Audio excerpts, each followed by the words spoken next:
They even have a replica of the bike that was stolen. And that's not Pee Wee Herman up there, y'all. Like that's Definitely not. It's not ET either. I mean, I know it's floating above the street, but they're off in the Kentucky Derby. Interest of the greater good for me to smoke a joint and calm down.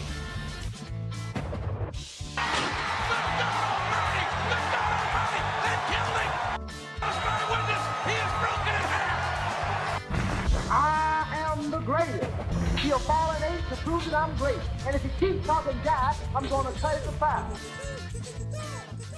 Welcome back, everybody, to another episode of the Ville Chillin podcast. We are chilling this week. We are talking about combat sports in Kentucky. Kentucky Mortal Kombat, if you will. I'm down. Wait, do you want to do the intro so you can do the Mortal Kombat thing? No, it's cool. I don't think it would work anyways. I wish I could, but so when we say combat sports, like that's everything, right? That's like everything from like Olympic wrestling all the way to like, of course, the GOAT with boxing, and then jiu-jitsu, and then everything. Modern day, just MMA in general, right? Any hand-to-hand fighting is combat sports. So yeah, and I mean, when you think back on it, Kentucky has its roots all the way back to Abraham Lincoln being a wrestling champion for the area at the age of 21 and catch-as-catch-can style, which is really pretty much modern Olympic wrestling, right? That's kind of the most prominent, like that's what you do in school, that's what you do in the Olympics, things like that. And it's still used today in like MMA and stuff. I mean, Abraham Lincoln, he killed it. R.I.P. Dude, we talk about him like every episode, but we talk about him a lot, but he deserves it. He did a lot. And Ali, which will be, foreshadowing. Of course, we will definitely talk about Ali. We're talking combat sports in Kentucky. How could we not talk about Ali? Another old legend, Marvin Hart, world heavyweight boxing champion from July 1905 to February 23rd, 1906. Nicknamed the Louisville Plumber because of his former trade. Born in Louisville, 28 wins, 7 losses, 20 wins by knockout, bro. That's pretty extreme. He died in Fern Creek. Shout out Fern Creek. I'm in Fern Creek. He lived in Louisville and died in Fern Creek, so pretty much he just like beat up all the locals and then. Sorry. Yeah, man. I mean, look, he lost his championship to a Canadian, though. That's unfortunate. Dude, I was going to say, like, no relation to Owen or Brett, and they're Canadian. But he only lost by decision, dude. Someone could argue against that. You know what I'm saying? When he died at, what would it say, like 50? 55.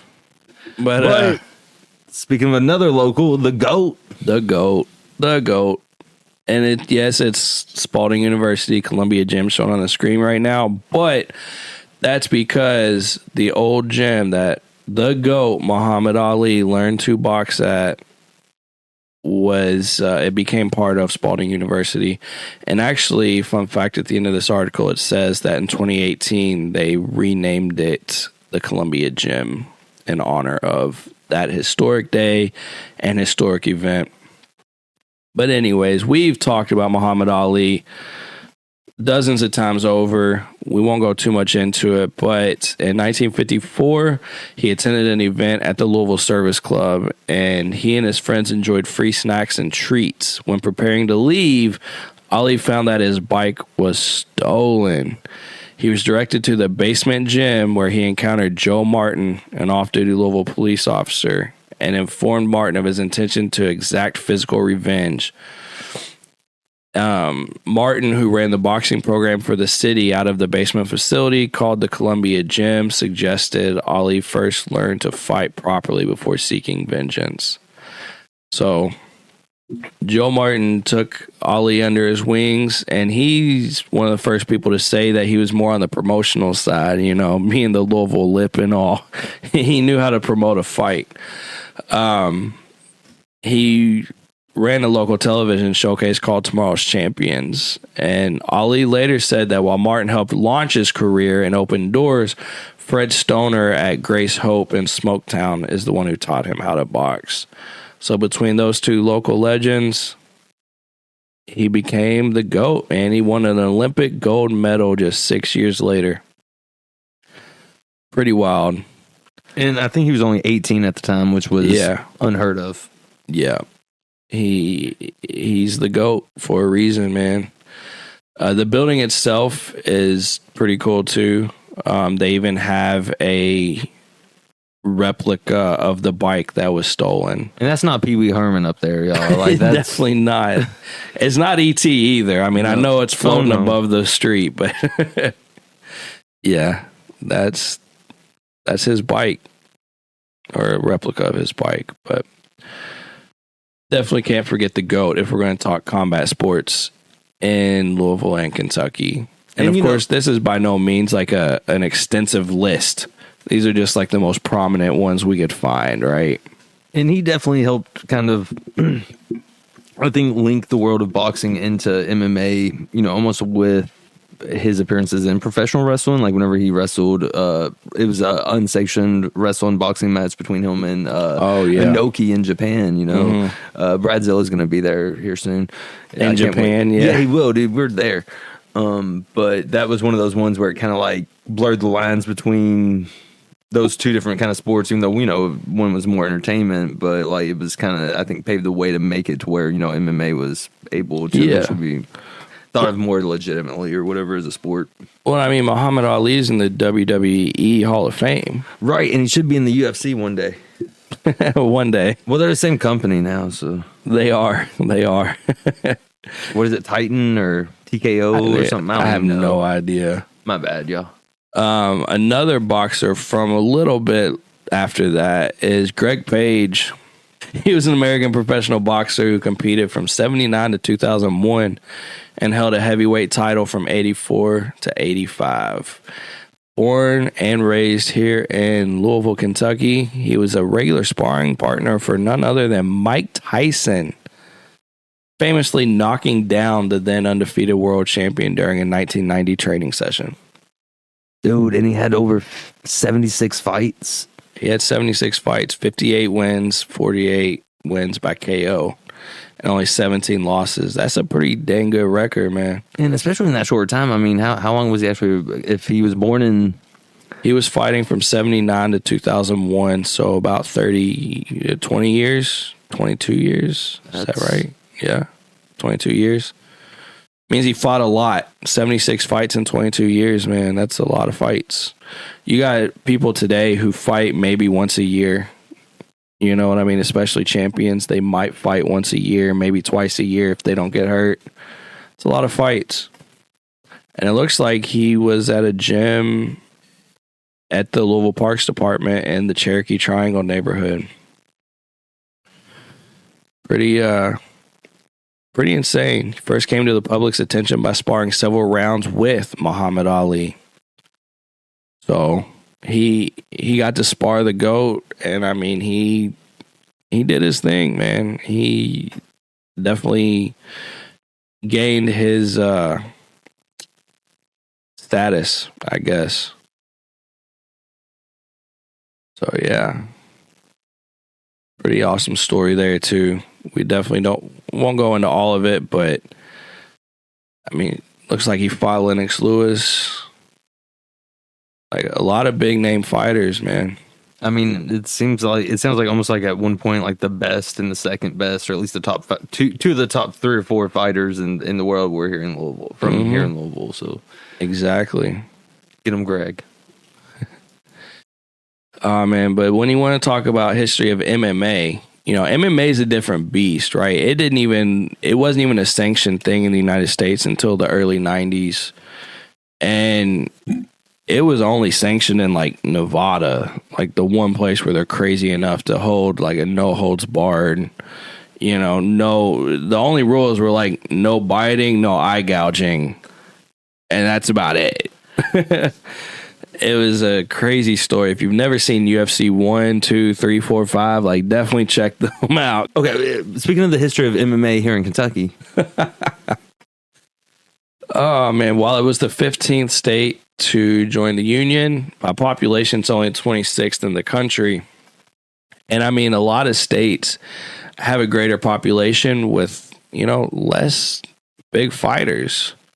The biggest one, well, before we even get to that, UFC first came here in 2011.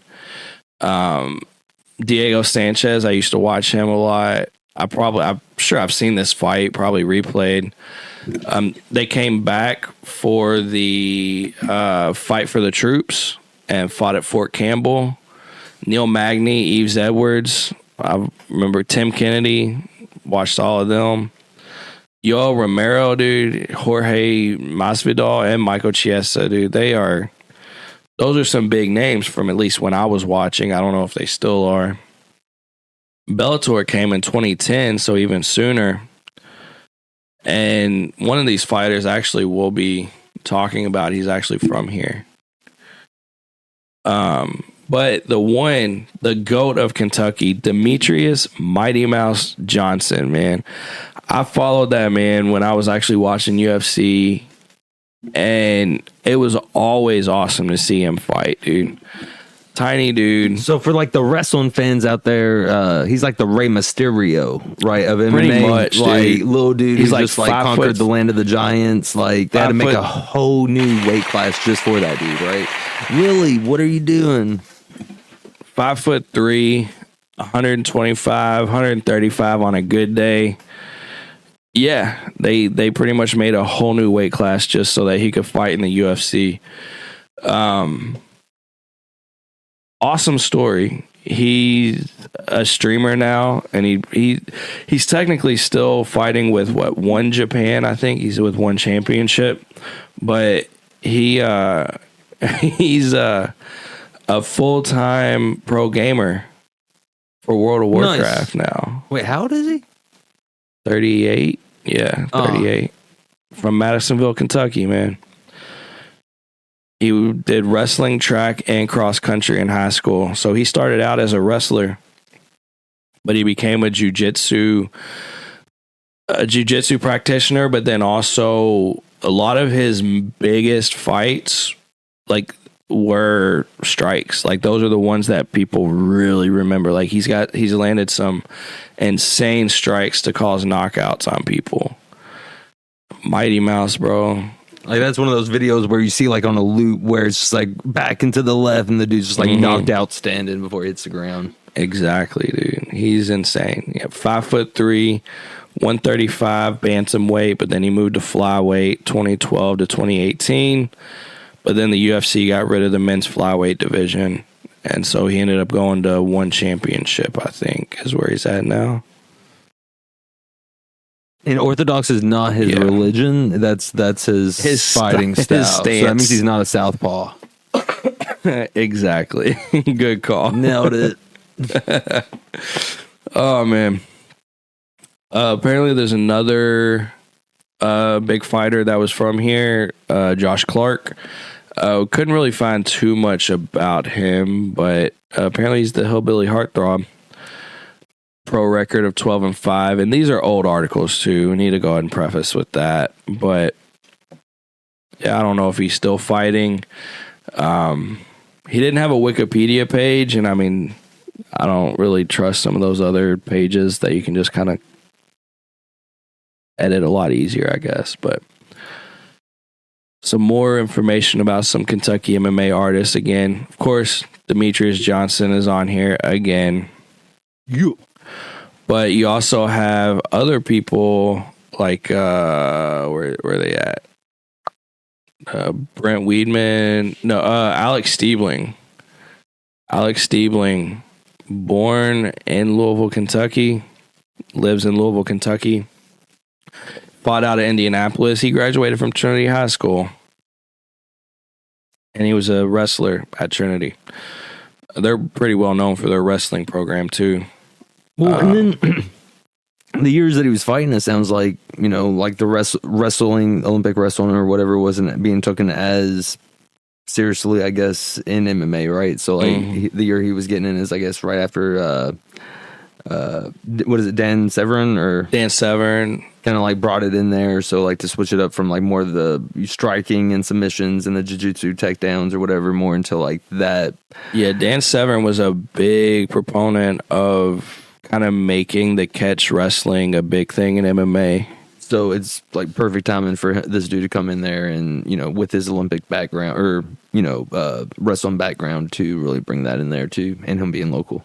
Yeah. Yeah. He fought Chael Sonnen, dude, and Jason Guida. And Dana White's little brother, Vernon. I don't think so. And Antonio Nogueira, dude, those are some big fighters too, because this dude's a heavyweight. Yeah. Dude, the heavyweight so class. did he wrestle all three though? It says heavy, light, and middle. Well, that's light heavyweight, and then middleweight. I don't know what he fought in. It probably changed based on the. So he fought a future middleweight champion, Anderson Silva, at Pride 21. But then it looks like, because Antonio Nogueira is a heavyweight. He's a big dude. He's literally the Minotaur. Yeah, but it might have been in Brazil where there wasn't really any rules. I just heard there was an election there. No, I don't. It's bad. Elon's going We're off. going to just skip that. No, dude, We're going to cut that out. Okay. Dude, he's born after Christmas. Like, Jesus. Another big fighter from Kentucky, Brent Weidman. Present Holds victories in like Bellator. A big Bellator guy, apparently. He fought a lot in Bellator, welterweight and lightweight. And another Louisville, Kentucky native, black belt in Brazilian Jiu-Jitsu. Fought from 2005 to 2013, 32 fights, 22 wins, 9 losses, and 1 draw, man. Dude. He was ranked as the number 1 183-pound fighter in the Shuto rankings, despite him never competing in the Shuto organization. So he definitely, again, wrestling, shoot wrestling. It holds its place in MMA for a reason. Wrestling is a big thing, and it's funny because you go all the way back to Abraham Lincoln. Yes. It's pretty crazy. What's up, everybody? We just wanted to take a quick pause and say, if you haven't already, make sure to like and subscribe. Drop us a couple comments. Let us know what you like, what you don't, and let us know what you think about the video. And make sure to share out with your friends and family. It really helps us a lot. Yeah, we're on every social media platform. We're on every podcast provider out there. So whenever you get a chance, just give us a like, give us a follow. We definitely appreciate it. It really help us out. And with that, we'll get right back to it. Yo. Moving on to another Louisville native, current fighter, I believe. Yeah, he currently competes in the heavyweight division of the UFC. Dontel Mays. That's pretty crazy. He fights out of Albuquerque, New Mexico at the Jackson Wink Academy. Pretty well-known UFC academy. But being a heavyweight at 6'6", 264 pounds, he was born here. And he's been kind of killing it. 19 fights with 11 wins, 7 losses, and 6 of those 11 wins by knockout. Everybody likes seeing the big guys throw punches at each other because those knockouts are some of the most brutal knockouts you can ever see. And he's still like new to the sport, really. I mean, not like, that's since what, 2016, so about 8 years. Yeah, so I mean, less than a decade, and he's already like in the majors. And yeah, he was invited to participate in Dana White's Contender Series. He faced Alan Kreider. He lost by a technical knockout in the 3rd round, but he appeared twice more in the Contender Series, winning both fights by stoppage, which earned him his UFC contract. Pretty crazy. Like, in other words, he was kicking ass so much, they were like, dude, stop. Yeah, you win, bro. Yeah, Twice. If it's by referee stoppage, then yeah. Pretty much. That's pretty much it.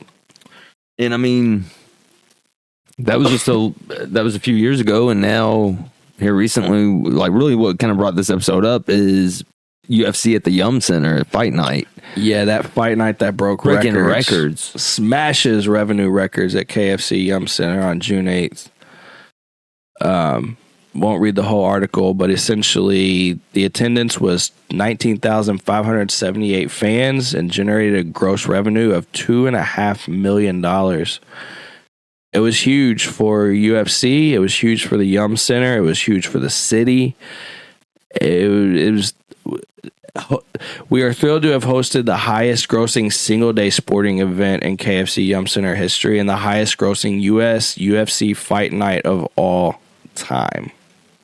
So with that though, we thought we'd end it off talking about a few of the big MMA gyms around here.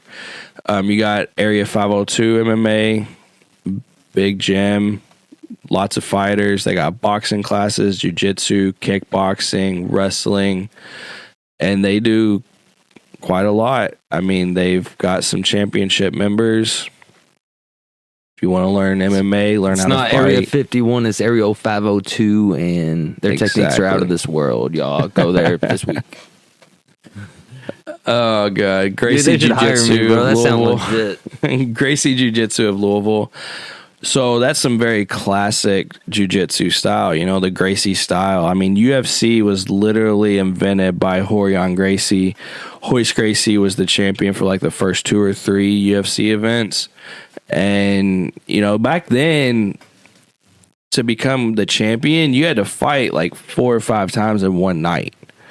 Pretty crazy. And jiu-jitsu stood its testament. You know, it stood to the test of time. It came out on top more than once. Well, and I mean, there's people that are training in that, not just for, you know, MMA, you know, it's self-defense fighters, but yeah, self-defense, security guards, police, military. Jiu-jitsu is one of the easiest, not easiest, but it's one of the best non-lethal forms that you can use to neutralize a threat and be able to hold them in a position until enough backup arrives or to get them to submit and act, you know, without having to deploy lethal means. I mean, just to show how effective it is, there was a cop, LMPD officer just the other day who de-escalated a situation with a gun. I mean, where a person in the middle of the street was trying to rob people on Bardstown Road. He had a gun, and this officer was able to de-escalate it without any shots fired or anything like that, just with his bare hands by using those same kind of takedown techniques. So, yeah, definitely effective. Yeah, it definitely works. Jiu-jitsu, and there's a reason jiu-jitsu is so prominent in the UFC. It just works. But the Gracies are the ones who originated it. So for them to have an academy here, pretty special. The next one is Derby City MMA, which actually going back to, who was it? Was it Steve? Nope. It was Weedman. Weedman? Yeah, Weedman was Team Haycraft and Derby City MMA. So Derby City is obviously producing some big names, some big fighters, if that's something that, you know, people are interested in. I've heard of them for a long time. They've been a big part of the MMA scene here, down off Dixie, and they've held up to their name, obviously, you know, producing UFC fighters and such. And then one that I wanted to add because it's close to me and it's a little different, Louisville Combat Academy. It's right there at Beulah Church, where it turns off to like Fagenbush. So right there at Beulah Church and Fagenbush, right where they kind of part ways, right off the Gene Snyder. And what kind of, for one, I see it every time I drive past it, of course, but they do 10th Planet Jiu-Jitsu, so just a little different style of Jiu-Jitsu. It's not your traditional Gracie Jiu-Jitsu, it's 10th Planet, but still pretty cool. 10th Planet's been around for a long time, has a big name in jiu-jitsu and MMA in general. I mean, I'm pretty sure I'm positive Joe Rogan's black belt is from Eddie Bravo, who founded 10th Planet Jiu-Jitsu, you know? Yeah, and it's cool the way that they have it set up, because whenever you ride past there, you can see they have the doors open. It's almost like a big metal. I don't even know what you would call it. Warehouse kind of it's thing. like a warehouse. Yeah, But it has like an automotive bay door. And seeing the doors open as you ride past, it definitely creates that FOMO, and you can see them always in there putting in work. So it definitely makes it want to be something that you want to be a part of. Just like, the other gyms, like all three, the last few gyms that we've mentioned are ones that are highly recommended. Like if you just type in MMA or combat sports here in Louisville or just in Kentucky in general, like these are the three that just pop up. They're just the most recommended, and it's awesome. They're right down the street. Yeah. If I can ever get myself back in shape, that's probably where I would look at going. Dude, just start it's right there. You could walk there. I don't know. I need to. But either way, yeah, it's MMA, boxing, wrestling, deep roots here in the city, deep roots in Kentucky. I mean, before we did this, I didn't even know Demetrius Johnson was from Kentucky. And that's huge to me because of how much I followed him. Like, seeing him fight was always great, Seeing him stream was always kind of funny too. I didn't know who Mighty Mouse was. I just thought it was like an Andy Kaufman bit, bro. Like it's something totally different. Yeah, that's him, dude. Demetrius Johnson. If you ever want to get your ass kicked by a dude who weighs 125 pounds, he's the one. Dude. So, anyways, I guess with that, we can probably end it out. We've covered quite a bit from Abraham Lincoln, to Dontel Mays, one of the oldest, one of the newest that are coming up in Kentucky. And I'm sure there's more. This isn't to discount anybody else. It's just these are the ones that we found to make a quick story about it. But there's a lot. Hopefully here soon we'll be talking about a UFC pay-per-view, here at the Yum Center, dude, headlined by a local, one of the local fighters. That'd be something amazing. I'm sure and that is something they oftentimes try to do. The next year it's going to happen, dude. That's going to be the follow-up. That is something they try to do with the pay-per-views. Is like if they have a big fighter who's making enough noise, they'll put them on the main card in the pay-per-view in their home city. Hell yeah. So it's not unheard of, and it's coming soon. We already proved how big of a community we have for it. And next move is UFC just booking it. Yeah. So I guess with that, we will see y'all next time. Long live the GOAT. They're off in the Kentucky Derby. Interest of the greater good for me to smoke a joint and calm down.